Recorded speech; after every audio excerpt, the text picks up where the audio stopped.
What's going on, everybody? Welcome to the Filsinger Games Character Spotlight with Mike and Brock. I'm Mike. I'm Brock. We're joined by Jeff Manning, whoever that is, and How's it going? Jared the Faction is back with us 2 weeks in a row. Howdy, howdy. Welcome back, Jared. See, I big time Tom Filsinger. I don't big time you guys. Yeah, he is big time Tom every time he's been on. Yeah. I will say, Tom, I think he's offended now. I really do. It's all right. I won't see him anytime soon. Tonight we're going to continue through MegaTournament 2101 with Pulsar, Eye Patch Pulsar, Pirate Pirate Pulsar, and Mad Jester. So we have two updated characters here for this edition. Pulsar, don't call me Prime. Is that an update? And Or a both lateral? of them, I think that's their third card each. Yeah, I think you're right. Because Mad Jester went to Defender and then back to Pulsar. Yes. Mad Jester went from Mad Jester, Defender, Mad Jester. Now, is this the same guy? I know that they did some retconning later on. Oh, no, you don't want to go get into the whole Clone War saga here. Excuse me, Clone spoilers. I'm sorry. What set have you bought up to, Mike? 2108, because 2109. Okay, then you're safe for now. You're not Yeah. even there yet. Because 2109, they're out of. Yeah, you're done. You can't play anymore. They're out of it. Yeah. So But I don't think they really get into it unless you buy the CPC sets, is where they get into so that. because of Right. my complaining, the sets are going to be made into Yeah, they PDFs. They just announced PDFs. they're gonna make them all PDFs. As they should. They should. They really should. If you're gonna I'm get sorry. made, But you're You're right. I'm sorry. Spoiler warnings for 20-year-old storyline. yeah, I was I'm shocked sorry, with the Star. everybody. I was shocked with the Star Wars news. So, who we start with, Pulsar or Mad Jester? Let's start with Mad Jester. Of course, you would have had Pulsar up. Here he is. I love this drawing, by the way. Yeah. But we're doing Pulsar because Jeff was saying Mad Jester. No, you said Mad Jester. Who are we doing? Mad Jester. All right, Mad Jester. Mike is one half of the host, and he said Mad Jester. I'm in with that. Mike's the talent. I'm the producer. Oh God, you're in trouble. On both ends. Have you seen our excellent editing? Top notch, baby. Top notch. Pay top dollar. Do you count reimagined cards as another card that they've had? Now that both these guys have been reimagined. No, not for this timeline. I consider that a separate timeline. Alternate universe. Mm-hmm. Because some of them are different enough that they're. I mean, the stats are all kind of the same, but the way they look and stuff like that is Yeah, drastically that's fair. changed. I was just wondering. I've got online up and it lists all their cards included and reimagined. Well, at one point we used to show what the cards look like, the color cards and stuff like that, but not all the cards have been colorized. Mm-hmm. Well, They that's still have cost to us. reimagine stuff. That's cost us 2 subscribers. You're not showing those cards anymore. At least. Just want to point that out. All right. Well, you want to cover them? You want me to read the update? Go ahead. Give us Mad story time. Jester is a part of King's Court in 2101. Exo King is the leader of the team. His main feud is with Draconian Sheik. Here's his update. Like a horrible nightmare, the Mad Jester has returned, and if anyone is to blame, it's the Draconian Sheik. Unable to resist the temptation of fighting a wild man like the Draconian Sheik on his own terms, the Mad Jester has reappeared to regain his throne as the Madman of the Royal Court. Exo King doesn't like the change and has ordered Mad Jester to abandon his jagged edge type moves, but Mad Jester isn't even listening. He's crazier than ever. How long will Exo King put up with Jester's out of control lunatic style? One thing is for sure. The feud between Mad Jester and the Draconian Sheik promises to be the most violent and unpredictable feud of 2101 and perhaps of all time. Promoters will be scheduling all kinds of special matches to see these two wild men go at it. Mad Jester hasn't forgotten his vendetta against Bishop Hell either. Suddenly, between Pulsar and Mad Jester, 2101 could be a painful year to Bishop Hell. There you go. They actually mentioned Pulsar in the Mad Jester. Perfect. And he's got a new move, the Dead Man's Verse. Which is just a jagged edge with the guy tied in the ropes. But he does loudly recite his finishing limerick from the press conference when he does it. He's an artsy fellow. He is fun to write. Yeah, I think from the last time from his update, he captured one more Intergalaxian tag title. With Bishop Hell. Oh. I brought them back. My team of mad as hell. You didn't have Mad Jester team with Defender of the Realm then? No. That's a Broc Only a move. true visionary would do that.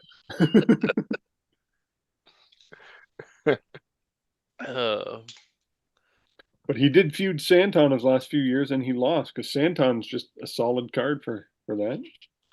So you had Santon the Loner in there too? Yeah. Nice. But here's something, because I'm back to the blue cards because he's an older character. But he's injured 20 people. like people for a total of 20 cards, sorry. I'm saying that's not as many as Mutant had though. But he has been injured for 17 cards as well. So he's just straight out violent one way or the other. At least he can dish it out and take it. Yep. MLK, violence begets violence, right? So are you rolling lots of doubles, or is it just you're putting them in that many hardcore matches that it's inevitable? Doubles. Wow, that's a lot of doubles. Well, in actuality, because some of them, you can roll the double, but you can get like 6-7 cards out of that. It just depends on your dice roll. And he has been around for 3, 4, 5, 6, 7, 8, 9, 10, 11, 12, 13, 14, 15 years at this point for me. But not with this card. This card specifically would have just been 10 years worth of gameplay, and where you're at 7 years. Right? Yeah. Oh no. Because he came in at 2088, I think. Yeah, originally. 89.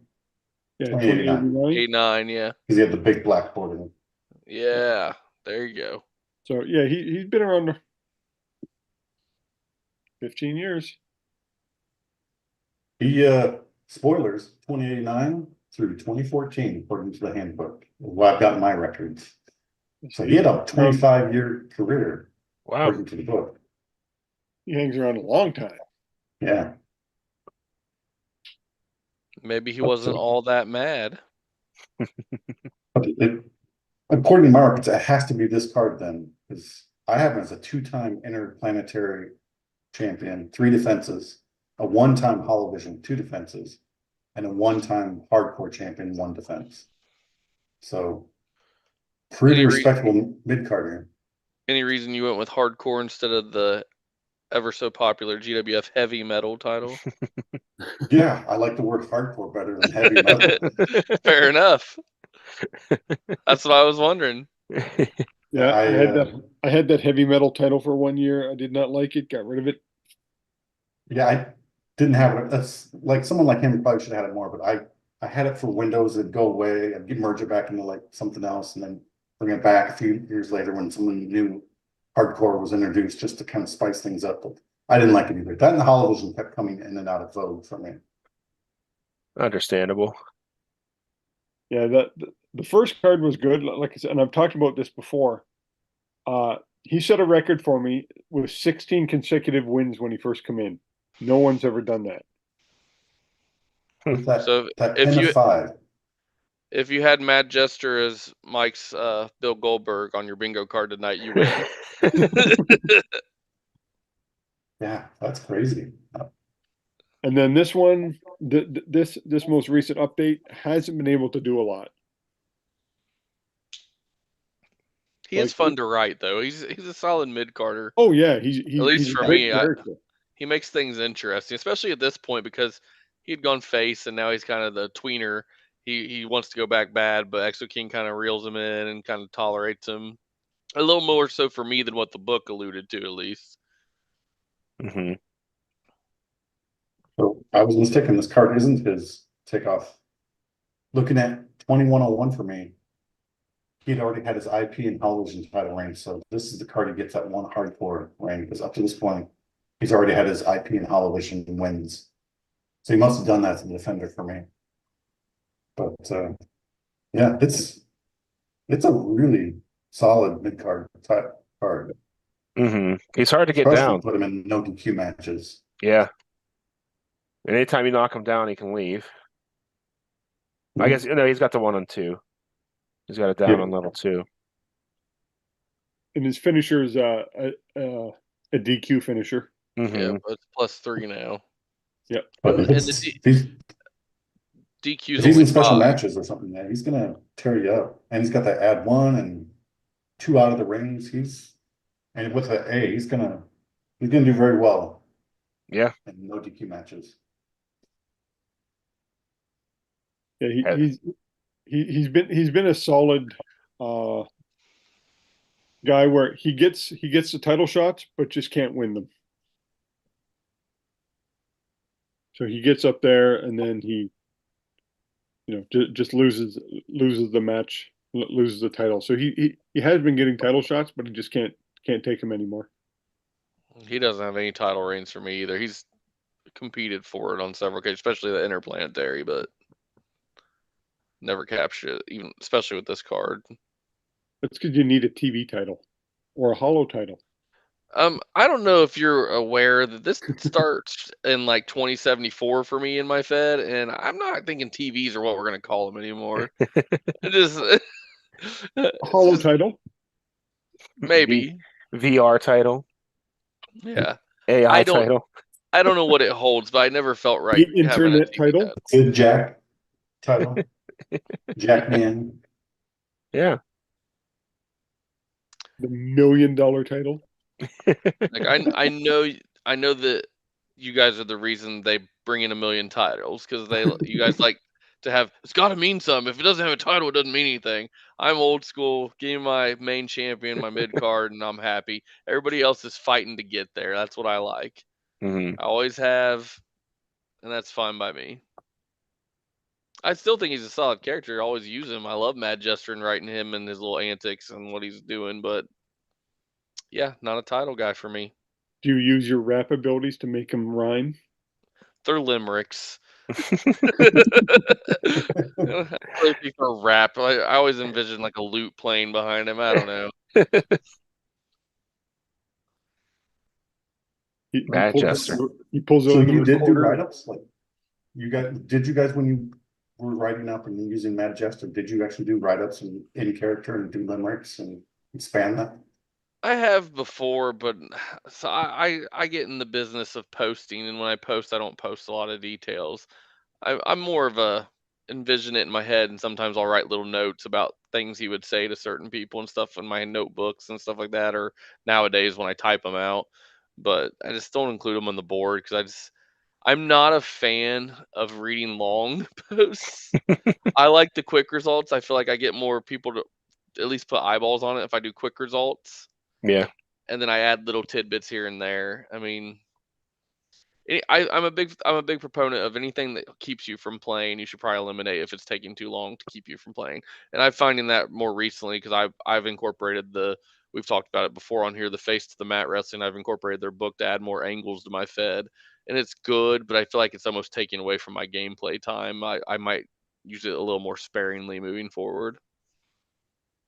But the same thing with guys like Mad Jester, I really like writing for him. Anybody that's kind of out there, that you can make a bigger. His character is just so important, but it's really not. He's a mid card or lower card even, but he gets some attention because of the way he acts. Mm-hmm. I think Draconian Sheik to an extent is the same way for me. I love that character. He doesn't talk.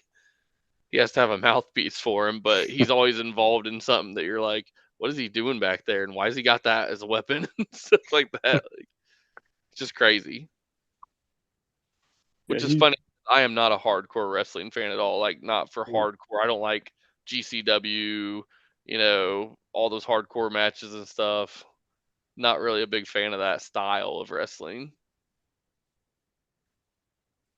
But those are my favorite characters to write because they're off the wall. There you go. I was never a writer. I was similar to you, Jeff. It was about the results and the matches themselves. But I would just say Mad Jester would taunt with a limerick or whatever. I'd put a little note like that. I would never actually create or write a limerick. I just say, in his defense, he'd say a limerick to his character to get mad at him. And I just leave it at that, kind of just as a character piece. I think the only time I really wrote a lot, and it wasn't mainly GWF, when I did my Ace Fed back in the day, and I played that Fed in its entirety. And when I go back, I actually, you know, bookmarked it on the GWF Feds and stuff. I wrote a lot of character stuff because that was more, I don't know, experimental to me, even the mechanics and stuff. And I really explored those characters and became those characters when I was writing for them. Whereas GWF, I have so much of a timeline to play through. Like I said, I've played 2074 to 2101, and I've played 2119 to 2130. So there's still a lot of gaps there that I want to get to, and it doesn't lead to that. But I do have fun occasionally adding a couple little notes about things like that. Well, he's a great character for that. He's colorful, so you can throw him in literally anywhere in a feud in just a random match, and he's gonna do something. He'll pop a rating. Yeah. He'll at least get some reaction, right? Yeah. To the audience of one, right, in your mind. Right. But yeah, he's career-wise, he's done average. He's captured a mix of singles and tags. And I think Tom writes something like that too. Sometimes he'll be a singles wrestler, some years he'll be a tag wrestler. He's versatile. Mm-hmm. I didn't even think about his tag teams. I mean, I know you had Mad as Hell, but yeah, most people called that above the law. I literally say above the law, 92 to 95. They did win the tag team titles for me once. Never did. They lost it on their next defense. Yeah, you have a lot of that. You don't have very long title. I don't do feeders. I have a strict federation of #1 contenders get matches. Yeah. You don't have a just mid-card team getting the title shot. So if you win your title, it's either a rematch shot or I do a fatal four-way of the top 4 contenders, and whoever wins that gets the title shot. So the best is always fighting the best. What's your longest title, Ray? Do you know? Like contiguously, I can't say without literally going through like my results, but I can tell you who has had the most defenses at the top of my list. But it's gonna be it's Chaos. He's had 66 defenses. Wow. And 20 title reigns. I'm the same way though with the titles. Like, you know, I care about my titles more than anything, and it's usually the best versus the best. I do have some specialties here and there, but I don't ever just give someone a shot just to give someone different a shot. Mm-hmm. I do have a bit of a stroke system because if you do a segment, I give you points and stuff. And lately, I've been trying to incorporate more of that, but it's still the best versus the best. You got to win to get there. Yeah, I do the eliminator idea a lot. If a guy starts getting some steam, I'll do a championship eliminator where they beat the champion, they'll get a title shot, but if they lose, they can't challenge during that reign.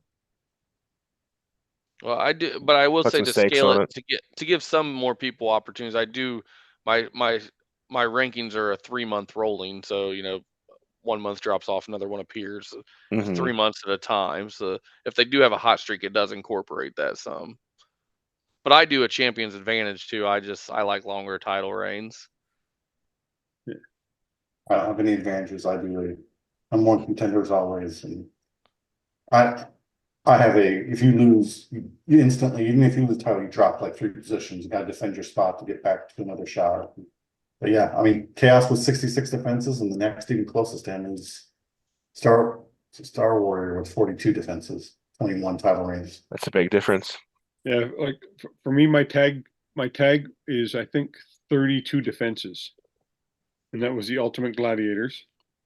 And for heavyweight, it was actually Thantos, and that's just before he got downgraded, but it's Thantos when he's fighting like Chaos and Spike and Matador and Janus that he pulled out his longest reign, which was I think 16 defenses for my heavyweight championship, which is the longest reign I've ever had. No one's even come close. I think Chaos reached 14 before he lost it. So my longest reigns were all in my EC fed. I had my Galaxian was Omega, had it for 489 days. I do days, but they always have to defend it within a 30-day window. So from September 2nd, 2080 until January 4th, 2082. And then my tag was 882 days with the Game Masters, and that was March of 2083 until August of 2085.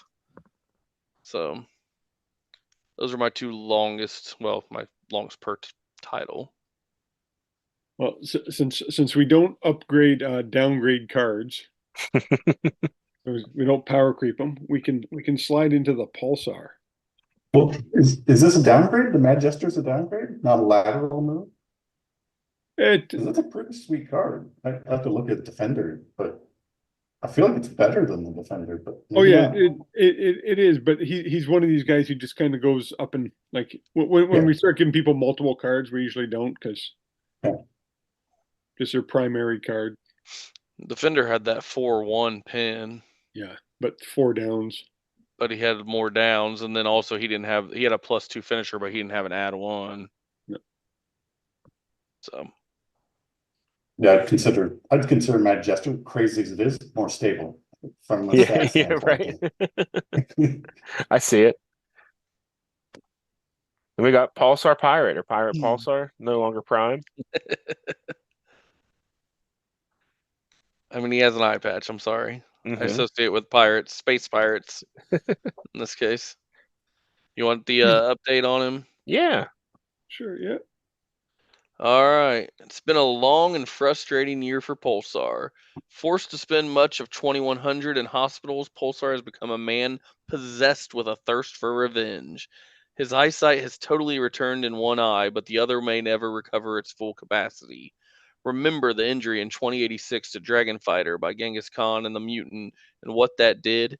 It produced a vengeful pit viper. I can't read this late at night. Who even turned on his friends for a few years. Pulsar is not going to let his thirst for revenge go that far. First, Pulsar has dropped the prime from his name. He reasons that it sounds silly to be in your prime all your wrestling life. Second, Pulsar has channeled his anger into a vendetta against rule breakers. He intends to make them suffer like he did for a year with his Acid Rain finisher. Make no mistake about it, Acid Rain is as painful as the Hellfire, and Pulsar can't wait to use it against Bishop Hell. Pulsar has retained his technical approach to wrestling, but because he doesn't want to sully the fine name of the Fighting Titans, he has decided to turn independent.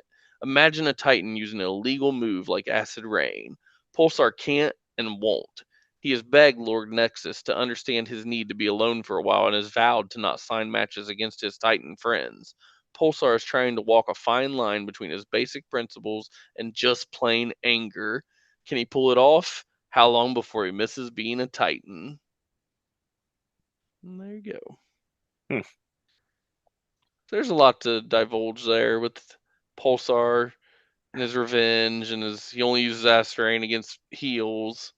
What a jerk Pulsar turned out to be, throwing acid in people's faces. I don't know why, but have you ever seen the old YouTube video like Chocolate Rain? That's why they go Acid Rain. Yeah. I forgot he was a Titan. What? He's an original Titan. As soon as he got his Pulsar Prime card, he left the Titans, and he's never been back. But how do you forget he's a Titan? He's literally from Titan. So it's been like, he became Pulsar Prime like what, year 4 or something like that, and yeah, it's been forever. Now to the FDF champions team. Yeah, so he's been with the FDF or with Sam's army and stuff like that for years. Yeah, 2090 he became Pulsar Prime. So it's interesting. I know you guys don't play online; you can play with the actual cards, but online, he actually gets an upgrade in 2088 and 2089. He slowly progresses to Prime. Really?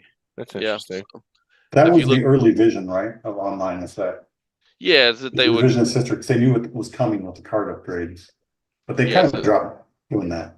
well, they've dropped a lot of things over the years. The But yeah, ball. it went up. It went up slightly from 2087 to 2088 to 2089, and then 2090 he became Prime. But that, yeah, it was a neat idea when they first came out with online. Mhm. Didn't Pulsar Prime go back to the Titans like in 2096 or 7? He It did. was Titan Express, him and Dragon Fighter, right? Yeah, he was only with the FDF for 90 and from 90 to 91. Yeah, and then he went back to the Titans. Hmm. And then they were one of the best tag teams, best teams in the 90s. Him and Dragon Fighter. But this is him going off back to singles, right? Going off, focusing on a singles career. He's done tag team. Yeah, he just wants revenge on Bishop Hill. Yeah, gets that 90s edge. Right. I'm just gonna darken myself. I just realized my wife unplugged my computer, Uh-oh. and so I'm at 8% life battery. So I'm gonna go dark, race upstairs, plug it back in, and then turn myself back on. All right. It'll be quicker than Pulsar's time with the FDF. I think he's frozen. He is frozen. Yeah, he was. Oh, he's on the line. He was in FDF for a very short period. He's back. Oh, nope. Yeah, just that 2-year run. Starfighters and Defense Fighters with Star Warrior and Mesmer. Then back to Titan Express with Dragon Master. Then, of course, the awesome Air Titan with Air Quasar. Titan. I was hoping somebody Air mentioned Titan. Air Titan. All right, I can't handle that. What about No Fear? Well, that hasn't happened yet. That hasn't happened. Spoiler! We're getting ahead. You can't spoiler alert that. That's the 2103, buddy. Because I just looked back at my records on Pulsar here, and I'm like, what was he doing in 2099? We forgot Blinded. It's like, oh, he was the best tag team. They were far and away the best tag team in 2099. 2-time champions, 8 defenses of the tag team title. Wow. So the title's defended once a month. So they held that title for 10 of the 12 months of the year. See, they did not do anything for me. Yeah, they were awesome for me. I actually did have a tag team reign by Air Titan. Yes. From April 29th, 2096 to June 24th, 2096. So they had one successful defense in between there. They won it, had a successful defense, then lost it. Titan Express had a tag run too. From July 31st, 2095 to December 25th. They lost it on Christmas Day, 2095. Assuming they still have Christmas in space in 2095. They probably do. I'm just Pulsar and Massive were my most dominant tag team with the best record of all time at 27-2. That is insane. It was. But yeah, I don't. Once he became Pirate Pulsar, as I like to call him, I don't have anything yet for him. And now all I see in that picture now is it sure doesn't have a big earring. You'd really look like a pirate if you just put a big ring in there. Pirate Pulsar. Let's make it happen. That's a prime card. But, See, the real question we have for Pulsar here is, does he or does he not have gloves on? You can't see tell. his hands. You can't tell. In past cards, he had gloves, right? Well, he had one with gloves, one without. One without, yeah. The 2090 had without. The 2087 had with. But he had cool wristbands that with He Tiger did. stripes He on had a lot of tape going on or something. Dishwashing gloves. Oh yeah, Dishwashing gloves. Pulsar Prime. He had the wrist. I feel like Mike just got intimate with us with that lighting. I'm gonna tone it down for a second. Nice. There we go. I mean, if you play online, and I know you guys don't, on 2101, he literally has Saturn behind him as the graphic. You should. What if we'll ever encounter Thanos on Titan? Marvel Thanos. Looking back at his online in 2090, he had Saturn behind him too. I wonder if he did. All Yeah, three he of got- his cards have all Saturn. three yeah. of them have Saturn behind Huh. him. Mike, you need to be online more, man. Step into the Yeah, I'm modern looking at age. that too. It's crazy. Yeah, that's not Titan. That's not Mars. So does Pit Viper. I'm just going through. Now I'm clicking through the Titan card art. They all do it. It's a thing. It's a thing. It's a thing. Mike, even when he was in FDF, he had Saturn behind him. Well, I guess Titan is a moon of Saturn, so there you go. Yep. Rising Sun does not have Titan behind him. Oh, let he's the down. first. He's the first one I encountered that did not. Even Trainer Jim. Trainer Trainer Jim's inside. He's in the gym in Titan. He is. All right, I think we're getting sidetracked here. We are. Right. Brock, I don't think I've heard you talk about a single wrestler tonight. Did you even use these guys? I used Pulsar originally. Not this one. Did you really not? No, I told you. I was trying to catch up, and I just Even literally trying to catch up. I mean, one card a month. I was young. It was yesterday. He was younger. Yeah. He's too busy playing with Marble Man. It's Mighty Marble, available on BrocsterBuilds Twitch stream Tuesday, Friday, and Sunday night. I just plugged it for you. Thank you, Jeff. I appreciate it. That's all I'm here for, is to read summaries and plug things for you. And we'll do our Mount Rushmore of our four favorite hockey players, because we're in the NHL playoffs right now. So I could name about 200 players off the top of my head. But I'll go first to give you guys more time to Google. I'm going all Homer picks. I've already got my list. So. Okay, but I'll go with Brett Hull. Most of mine are going to be St. Louis players. Chris Pronger, the Land Shark. Mr. Sunshine, as he's also known. Then I will go with one guy growing up, Bernie Federko, and I got to hang out and meet for like an hour, almost 2 hours, and just hang out with him on a personal tour. We got a personal tour of the St. Louis Hockey Arena from Bernie Federko.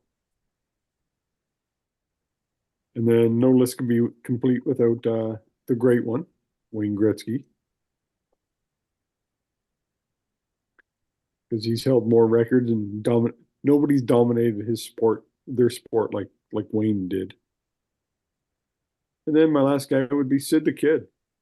Ooh. From You got Brock's attention now. He's like, that's my guy. A Homer pick. Yes, in Canada. Yeah. From Cole Harbor, Nova Scotia, Sidney Crosby. Nice My Little Pony cup. I just realized that. I was hoping somebody would notice it. Brock is a brony. I wish I was that cool. We all do. All right, Brock, you gonna go? Or does Jared want to kick it off? Did you have time to figure out your list? Oh yeah, I've got my four. I'm good. Go. Just let the legit guys go first. I'm far from legit. I'm going to go with Yammer Yager. Mario Jr. Mario Jr., if you scramble up the letters in his name. It spells Mario Jr., which will lead to the greater one. Mario Lemieux is my second name on the list. Super Mario. Super Mario. If he would have been healthy, he would have broken every one of Gretzky's records. False. Anyway. And he saved hockey in Pittsburgh. That's the main reason why he's on the list. Worst thing he ever did. That's why he's not on anybody else's. I'll put Sidney Crosby on the list because he's still doing well. He's been around a long time. And then for number 4, I wanted to put a goalie on there. I'll do Patrick Waugh. And then for my honorable mention, the greatest goon of all time, Marty McSorley.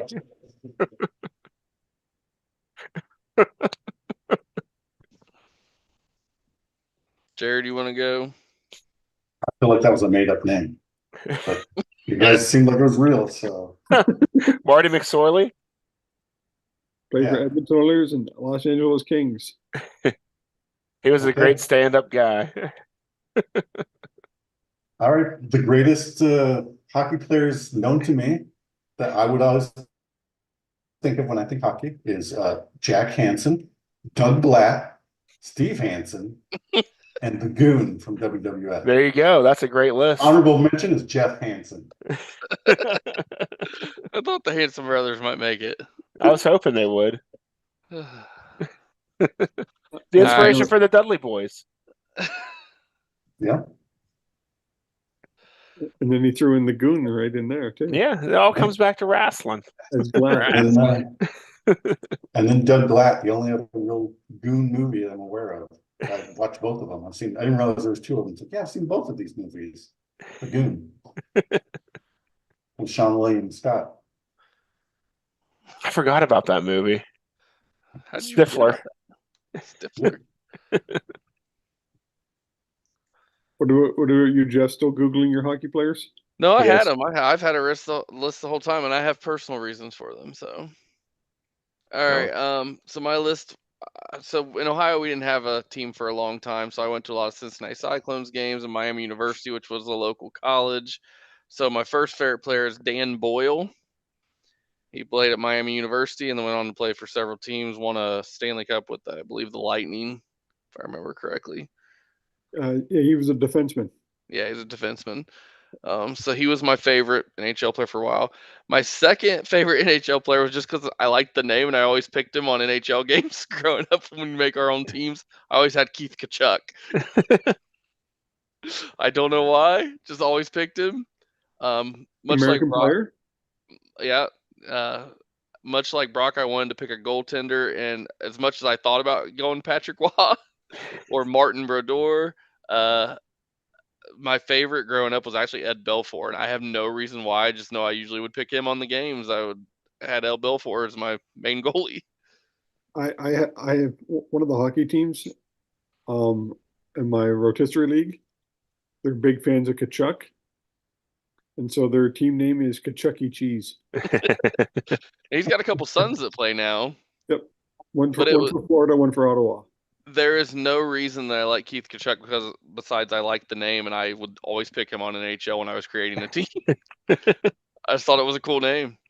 And then I would go with my list over here. Actually Seth Jones. Just because when he came to Columbus, I thought he was going to be a big deal, and I liked his dad as a basketball player, Popeye Jones, and I thought that he was going to actually make the Blue Jackets good. Unfortunately, that never happened because the Talk Blue about Jackets made up names.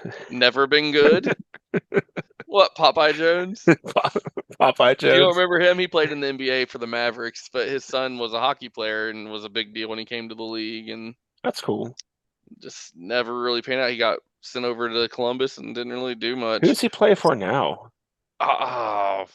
Mike might know. I don't know. He He's got not with- traded. He's Not been with on a Blue different Jackets team. anymore. Yeah, I think he's been on a different team every year.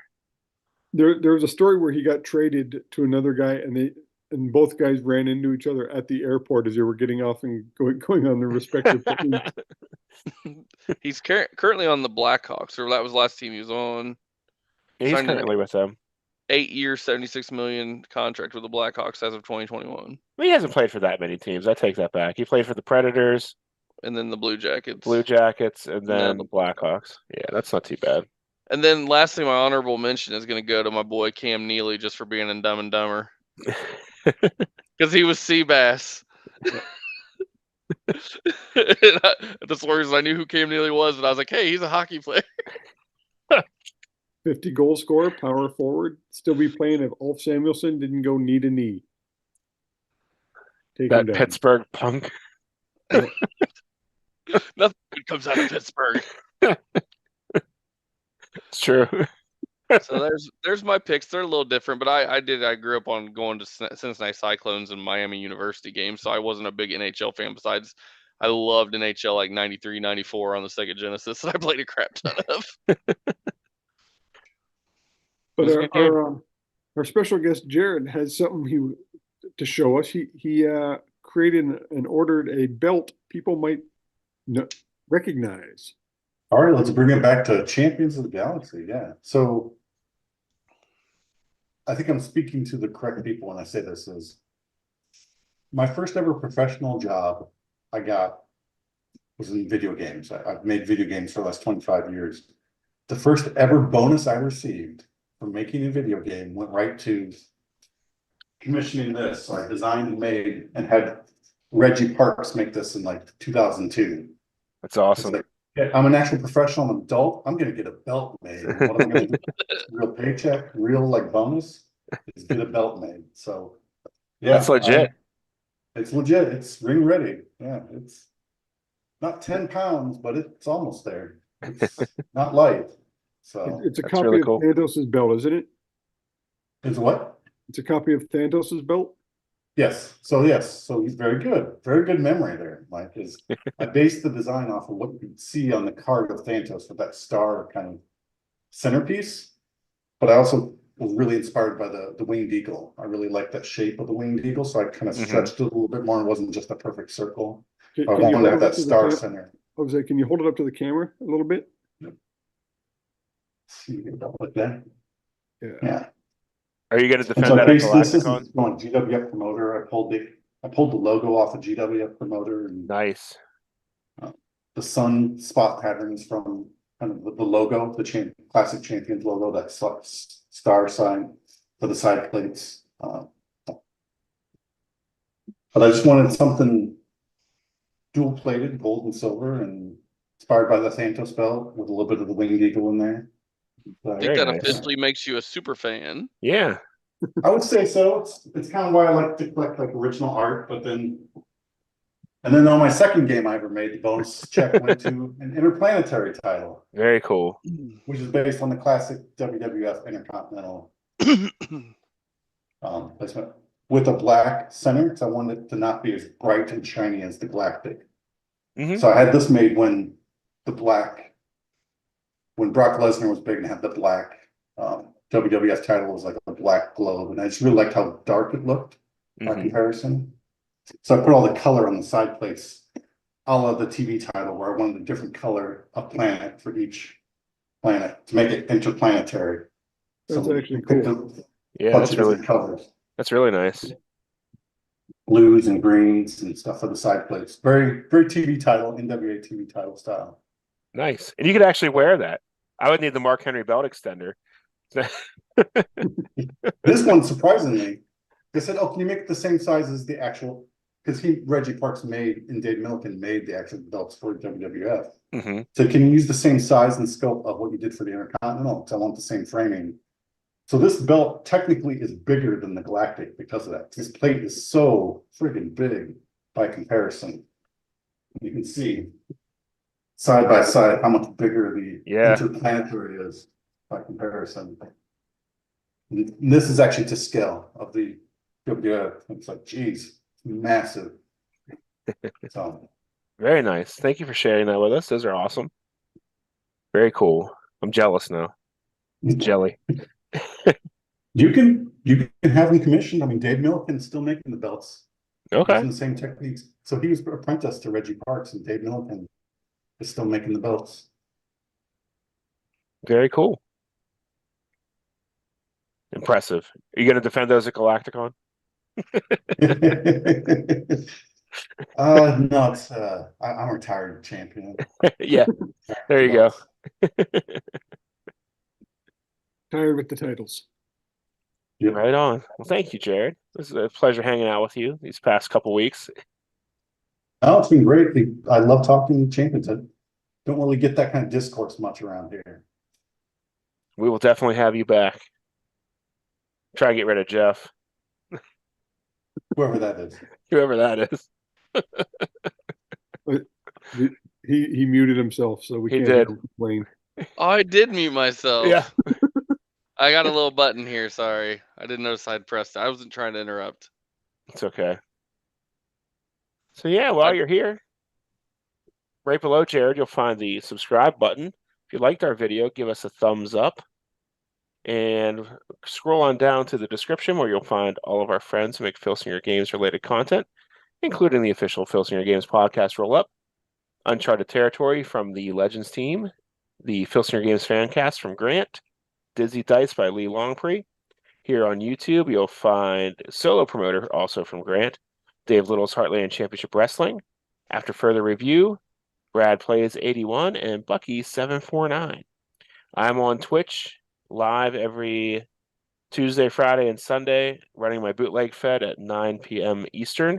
Check that out live. I'm doing some giveaways right now for the Mighty Marble. Mighty Marble.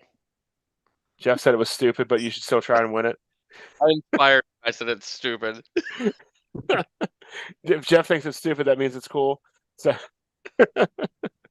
anyway, check that out. Thanks again, Jared. Yeah. This is the point in time where I start rambling. So we're going to go ahead and tie things up, and we'll see you guys next time. When we finish off 2101. Yeah, we went through this one quick. We didn't do a lot of legend stuff in this cycle. We got to change that. All right, everybody. Have a good one. Good night.